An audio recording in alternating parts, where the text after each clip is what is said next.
And they also showed off some sweet-ass chainsaw kills. And some new gameplay was also shown, with the ability to climb onto objects and ledges, and you even come equipped with a jetpack that allows you to do a kind of double jump. Also, in the multiplayer, they showed off some gameplay modes for both co-op and deathmatch style games. They also talked about Doom's Snap Map, where players can create and share maps and even various different game modes, and all that looked pretty badass. Then, they finished off the Doom presentation with a little more single-player gameplay, where they showed off some gameplay from Hell. And this appeared to be one of the most badass versions of Hell to ever be put into a Doom game. They showed many different demons and ended the presentation with a look at one of the scariest demons in the Doom universe. A cyber demon. Or was it a Baron of Hell? I'm not really sure. I'll have to check that out. They moved on to show some gameplay from a new IP called Battlecry, which looks to be an online multiplayer battle game where players fight for one of various different nations in a warlike scenario.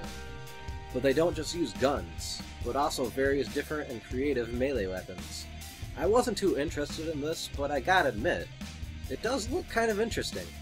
Next up, Arcane Games came up to show off their new game, and sequel to a game they brought to us in 2012, Dishonored 2.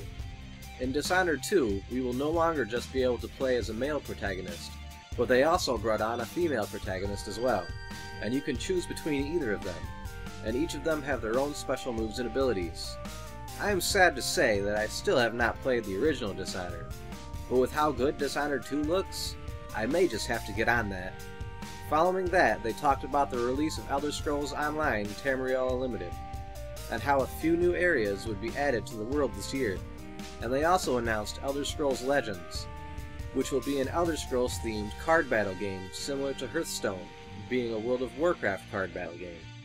I like Hearthstone quite a bit, and I am pretty sure I will like this game as well, but so far little else has been said about it beyond that. Finally came the moment that everyone was waiting for, the Fallout presentation. But before we get to Fallout 4, let's talk about another Fallout game that Bethesda released. An iOS mobile game called Fallout Shelter, where you can build and run your own vault. You can send your people out in the wasteland to gather supplies for your vault, and you can raise them and level each of them up. And you can build rooms to make your people more equipped to survive in the world, such as a schoolroom to raise intelligence, and a bar to raise charisma. You will also have to protect your people from various dangers by putting out fires and fighting back against rad roaches and bandit raids. And they wouldn't make us wait long for this, because it was released directly following the Bethesda presentation, and you can download it right now if you want. So if you have an iOS device, go do that, it looks pretty sweet. Now for the news that everyone was waiting for, Fallout 4. The game looks amazing, and I don't know why it didn't look this good in the first trailer they released for it not too long ago. Maybe that was in an earlier build of the game, I don't know, but the game looks great. They showed that just like in the previous Fallout games, you can play as either a male or female, and can completely customize your character in the mirror in your home before the bombs even start to drop. And then you awake 200 some odd years later to a nuclear wasteland near post-apocalyptic Boston. It was then showed how you could meet a canine companion, and could give him commands to go to different places or even retrieve certain items for you. And I thought that was pretty cool. And the dog's pretty cute. They also talked about how there were 50 base weapons in the game, but you would have the ability to craft at least 700 different varieties of weapons using the supplies you find around the wasteland, making everything you find from duct tape to toys useful for something. And you can also customize your own power armor suit, and give it several different abilities including a jetpack, which is pretty badass. And a lot of games nowadays are including jetpacks in it, but you won't find me complaining. But the thing that got me most excited was the ability to completely build and manage your own settlement with pre-built parts, and you can place them in any manner you want, both inside and outside of structures. You can run electricity to certain things like lights and turrets, and you could build the structure in any way you want, and furnish it in any way you want. It's not like Skyrim where things are bought and pre-placed.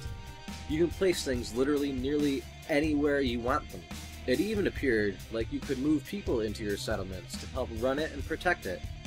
This blew my mind. and I was instantly hit with thoughts of all kinds of different settlements.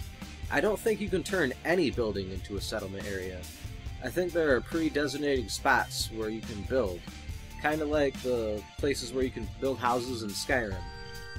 But other than that, it looks like you can build it in any way you want to. They also revealed that the collector's edition of the game would come with a real-life Pip-Boy that you could actually strap onto your arm, and you could open it up and place your phone inside of it.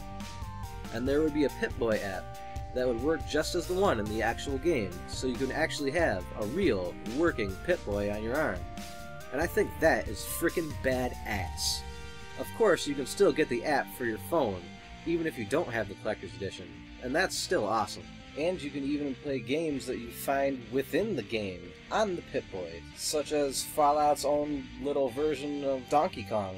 That's pretty cool, I like that idea. And they revealed that we wouldn't have to wait long for the release of Fallout 4, because it's going to be released later this year on November 10th.